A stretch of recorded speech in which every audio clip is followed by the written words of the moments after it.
Now, just like any other song that I would ever choose to play before I start the session, it's never random. The reason for this song is because Dark Souls 2 is the second most played game that I have ever played. The only one that I have played more, and it's also unfair to compare, is League of Legends. League is the only other game that I have played more. When it comes to single-player games, DS2 is the second most played game that I have.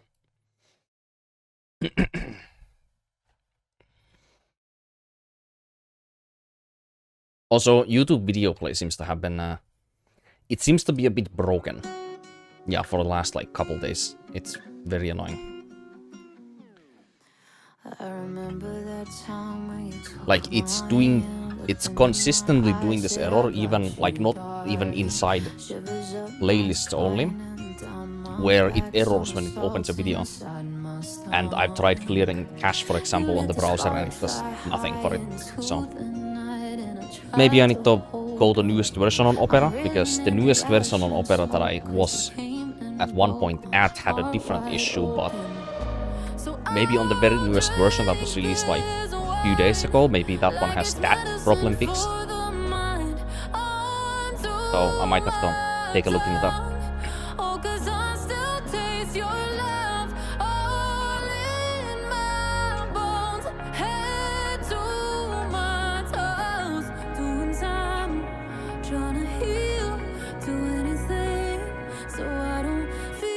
But yeah, Dark Souls 1 was a proof of concept for me. Dark Souls 2, in the other hand,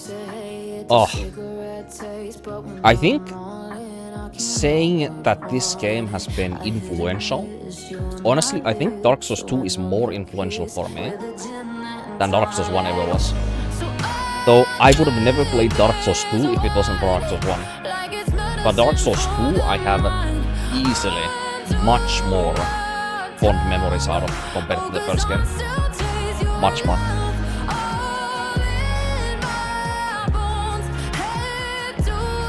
Dude, I used to run this game like, say to like 7 to 14 hours in a single day, creating an entire build out of literally nothing. Just because of how efficient I used to be. And that was 100% completion with every quest and everything done as well. Every time. Basically the same thing I did on Bloodborne and the same thing I did in Dark Souls 3. Dark Souls 1 I never really did it because Dark Souls 1's PvP is ass. So yeah, although always every single playthrough that I did of Dark Souls 2, Dark Souls 3 or Bloodborne, there was always this hidden motivator, especially when I started making more of the builds and playing PvP less. I started to realize so much that the reason as to why I like doing that was because of the game itself. You know, it wasn't because I wanted to, you know, have a character with interesting stats for like PvP variety or something. It's just like, it was what I thought at first. But then the meaning of why I did that changed over time.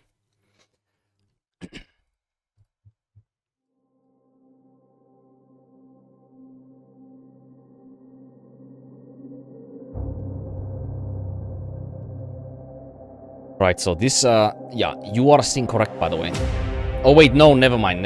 It's not even... Yeah, now you can see. My bad there. So anyway, yeah, DS2 always opens the small screen like that every time. Not entirely sure as to why that is. But if you try to force it to open on full screen every time instead, then sometimes the game is gonna not open on the right aspect ratio and resolution also. Which is another issue entirely, so.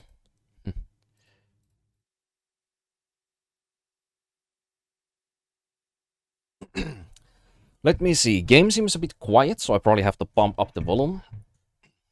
Oh, right. And also, I haven't changed the audio input yet. Yeah, this game, as I literally did just say, second most amount of hours from any game that I have ever played. And then after this, it might be Dark Souls 3 or Bloodborne, possibly. Yeah.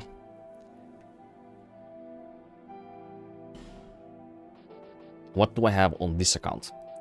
So we have 2 spellcasting builds. I'm not entirely sure as to why I have 2 of these, because the soul memory bracket that both of these 2 characters are is almost... No, actually, it is the same. I think these are both on the 3 million to like 4.5 million mark, both of these 2. So, I'm not entirely sure as to why I have 2 of them. Probably could delete actually one of them. And then these Infernal Diana builds, they are basically just the same exact dark build. Actually, I can show this because this is one of the many things that From Software's B team creating this game did, that From Software themselves in any of the Miyazaki's games never did again. Look at this. Oh wait, not that. What was the button? Triangle?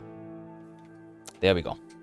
You can overview the characters from the loading screen or the load menu without actually like going on the character. Amazing design. Why was this never used again? Ask Miyazaki, I guess. Yeah, one of many, many things that this game did better. But, you know, then there's stuff like enemy density, possibly enemy placement, especially in Scholar. And then there's boss design. Yeah, those 3 things. Nope. Not in Dark Souls 2. Definitely not on, not even Dark Souls 1 level in some of those things. Or not any better, which is also bad. Yeah, but all of these, they are basically just varieties of the same dark build where I have 30 faith, 30 intelligence. And I just have more or less stats, so I can use more on different weapons, you know. And this is a low-level invasion variant of the same exact thing. Except this one has only 10 faith, 10 intelligence. What? I think this one might be melee only. Although I do have a witch beltery or whatever that... It's that chime that the character has on the left hand there.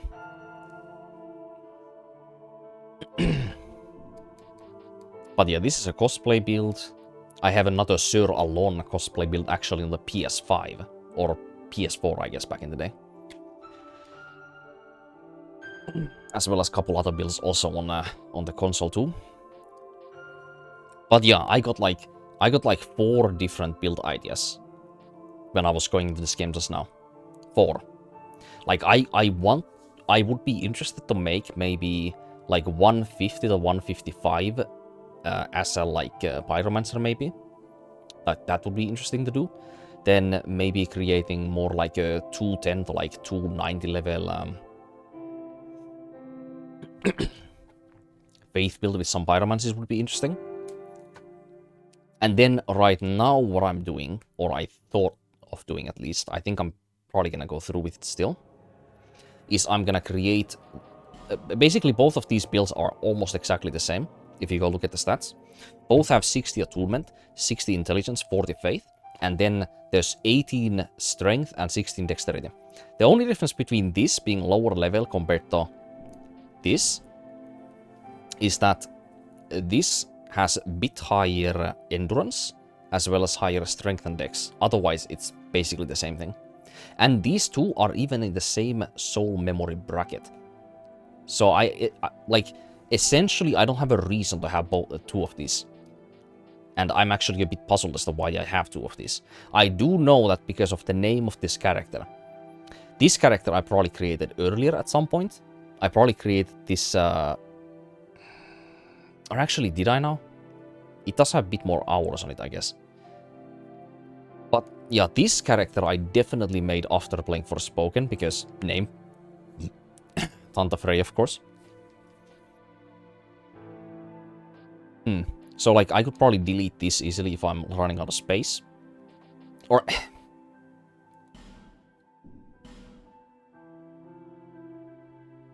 What about the spells? What spells am I using on this? So we have, that's Dark Orb, great combustion, great heal for PvP. Because in DS2, like in DS1, you can't use Estus when you invade. So the only way to heal, and there's no humanity that you can pop while or pop for like healing. There's human effigies in DS2 which work a lot different. But the only way to basically heal is by using spells and consumables.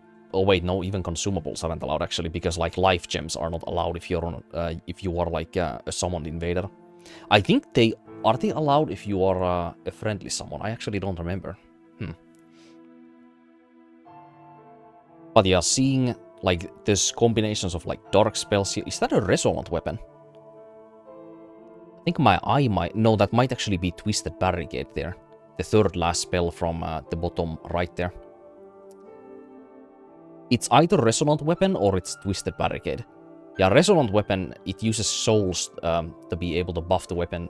And the buff amplification or adjustment from using Resonant Weapon compared to Dark Weapon is a hair higher because you consume a portion of your souls to be able to strengthen the cast. And Dark Souls 2 does have few of these. Oh, what's up, Houston? I finished Dark Souls 3 because of you. Were you that same person who came to my stream when I was playing DS1? I think I was somewhere in the swamp farming like the leeches or something, and somebody came to my stream and said, you know, I started DS3 because of you or something. Are you the same person? I don't remember the name. Anyways, get back to the point. So, DS2 does have... Oh, you are the same person. Okay, congrats. You need to play DS1 and DS2, my man. So anyways, as I was saying, so DS2 does have these dark spells that actually consume souls, but because of how soul memory is in this game, which, by the way, the worst thing in DS2 is the soul memory. The soul memory is the single worst mechanic in this game that I would... Like, if I could just evaporate or change one mechanic entirely, I would go after the soul memory out of anything else immediately. Like, adaptability is annoying, or agility, I guess. And, you know, I guess, you know, running and rotating in this game is a bit... It's not the same as in Miyazaki's games. You know, it's not like DS3 or DS1 or Elden Ring or Bloodborne. Like, turning and sprinting in this game has its own feel, let's say, you know? So, those also could be, like, valid points, I suppose. But soul memory is definitely the worst thing. But anyways, past the point. So here we have a bit different weapons, see? Or not weapons, what am I saying? Spells. So I was using different spells on this, which is not a surprise, by the way, whatsoever, because, like, there's so many cool spells in DS2 that, like, there's, like, an infinite amount of combinations that I can use on the spells. I think I was actually testing that one spell that is on... Is that, like, what was that spell? I don't know. It's actually kind of remarkable that I'm able to even say the name of the spell just by looking at it here. It's kind of crazy, even when I've taken, like, years of break in between playing this game. Like, that's how... Yeah, I have, like... I don't know, 5,000 hours in this game, probably more. But anyway, now the point, I think what I'm gonna do is I'm gonna do a spellcasting build that can cast literally anything. And as I literally did just say, that the dark spells that consume souls, they are annoying because of soul memory. Because your matchmaking brackets in this game, as well as summoning, is determined by the amount of maximum souls that you have gathered throughout the entire journey on a single character. Regardless of if you lose the souls, consume the souls, or pay an NPC with the souls. That all goes to your soul memory. Whereas in Dark Souls 1, Dark Souls 3, Bloodborne, Elden Ring, like in Miyazaki's like Souls-like games, the soul memory does not exist, and your matchmaking is solely determined by the level of your character, the soul level. But, you know, in DS2, because they had such a funny idea with the stupid soul memory bullshit, if you like you basically get punished by just playing the game normally. So, like, an immediate bad example about soul memory for somebody who's not as knowledgeable of this would be like, say, let's say that the meta level would be like 150. So, you level your character to 150, and that would be like 1.5 million soul memory bracket to like 3 million.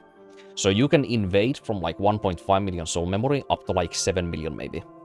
But if you continue playing on that same character, you level up your weapons, you buy consumables from NPCs so that you can get like throwables and, you know, all the like normal stuff that you need to set up on a character to be able to like efficiently like PvP, summon, and just have fun, right? That's gonna cost you like an extra 1 million souls alone. And then if you continue playing the game like normally, by just, you know, playing like new game pluses on the same character and continuing to pick up souls and get souls from just killing enemies without using the agape ring, which basically stunts your like soul gain, then you will eventually go further up the brackets until you might start going against people who have way too efficiently only focused on a few weapons, let's say, and few armor pieces only. And what happens there is you are still stuck at, say, 150 soul level, while you are co-oping and invading people who are like level 200 and something, like easily. So like you are straight up at a, like, yeah, you are like always at a small disadvantage, especially like if you invade in DS1, DS3, Bloodborne and Elden Ring. Because invading always prefers invading either same level character or higher level. Like the invasion range for like lower soul level characters is typically very strict in Miyazaki's games. But even then, the soul range that you can usually invade is within like maybe 15 to like 20 something odd levels from your character. So there's some levels that the other player may have in some different points on their character, which makes them stronger than yours technically. But it's not like an overwhelming amount of like force, you know, in comparison. But in this game, let's say in my previous example, you are still level 150 and you invade and co-op with people who are like level 220 or something, if not more. So at that point, you are at a significant enough disadvantage that those people have better armors, more poise, they can use, you know, more weapons, they have more endurance, they have higher vitality, and all of the stats that you level in this game increase your vitality in this game, or vigor in Dark Souls 2. Because unlike in DS1 and DS3 and most of Miyazaki's games, if you level up other stats besides your vigor, which increases your health, you don't get health by just leveling other stats. In DS2, however, if you level up any stats, your resistances go up, like it does in, you know, Miyazaki's games also, but your vigor also goes up. So let's say you level any stat, 1 or even just 2 levels, your health goes up by a few points every time. So those people, regardless of where they put the points, they will just be tankier than you, even substantially so. So they will have more resistances and more HP in general compared to you, on top of being able to use better weapons, have more poise, and etc. So it's like soul memory is such a cancer mechanic because of that reason. So what many people, including myself, have to kind of do is we basically use cheat engine to duplicate stuff basically, because that's free. You can just freely duplicate or upgrade weapons on a full build or consumables that you don't have to buy from the NPCs. Like, I would not want to do that at all, but because of how DS2 works, you put yourself at such a fucking massive disadvantage if you just actually buy and upgrade everything yourself with your own souls, even though you could do it, that it's just not feasible if you wanna like be competitive on a fully like built character, you know? So what you do here is you can see like on all of my characters here, look at the ring slots. That leftmost ring is the agape ring that stunts your soul gain. I have this ring basically on all the characters for this exact reason. So I upgrade and duplicate the stats and then I keep using the agape ring so that I don't gain more soul memory. So that I can actually stay matching up with the same people on the character. You can't get banned for that? Oh, you just turn Steam offline. I mean, very easy way to like Dark Souls 2 does not have EOC or whatever the hell it's called. And even if you do have it, like the easy anti-cheat like client thing, like you can just turn Steam offline and then open the game and it doesn't really matter then. You can't match up with anybody online, and when you are offline also from Steam, when you start the game, the game's like anti-cheat is not going to be able to discover anything you do. So in DS2 it's extremely safe. In DS3, there used to be a time where even if you had Steam offline, it was a bit of... Like, sometimes the anti-cheat in DS3 might, like, get you caught a bit. So some people prefer to mod in Dark Souls 3 instead. There's this honest merchant mod in DS3 that allows you to basically buy every item in the game, as well as Elden Ring, I guess, also has this, because my friend uses this usually. Instead of using cheat engine to duplicate his items like I do. Because it's more specific. And on cheat engine, all I need to do is I need to check up an item ID. Let's say I want a weapon. I check up the item ID for the weapon. I drop, like, I don't know, prism stone on the ground, something that is very worthless, for example. And then cheat engine is gonna pick up all of the items that are on the ground. It's gonna showcase all of the items that are on the ground. I just change the item ID of the item that is on the ground to the item I want. And then I can also upgrade whatever weapon or armor piece, the item that I changed it to any level I want. So I can basically just max, like, all of the weapons very conveniently by just doing that. So it's just...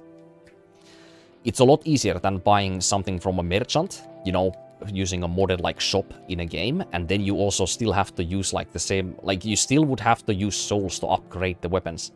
So, like... You can't get away from the problem of... Unless you can already buy fully maxed weapons. But they would also have to have... They would have to be fully maxed, and you would have to have the infusion on the weapon that you want on it on top of that. So that's just... More problems. But yeah, this game is a bit quiet anyway. Oh, I can't change the audio in here? Of course. I guess we have to go on one of the characters then. Let's go on... On this super high level character. But yeah, the build I'm gonna do here is I'm gonna do a caster build that actually uses the soul-consuming spells, the soul-consuming dark spells. Because I normally don't want to do that because, you know, of what I just explained, soul memory is kill cancer. But because of how high level I will be and what the invade bracket that I'm planning to invade is, I don't have to care about it as much. And let's say that, like, Resonant Soul, for example, it uses 500 souls to be able to cast it. Great Resonant Soul. So I would be able to cast that 2,000 times before even 1 million souls are consumed. So, yeah. And the soul memory bracket, the first soul memory bracket that I use on the finished character would be from 20 million soul memory up to 29 million soul memory. So there's 9 million soul memory, like, brackets there, or levels that I would have to gain in order to go from one bracket to the next. So, you know, I can use that build for a very long time, even if even if I would want to just keep playing on the same character, and I would still be matching with the same people. Usually that's a problem if you want to stay low on a character. Like, if you want to stay, like, somewhere, like, 1.5 million to, like, 3 million soul memory bracket, if you want to stay, like, somewhere there, you're gonna move pretty fast if you keep using spells that consume souls, like the dark spells that are problematic. Because of that reason exactly. Okay, where the fuck are the audio settings? Game options?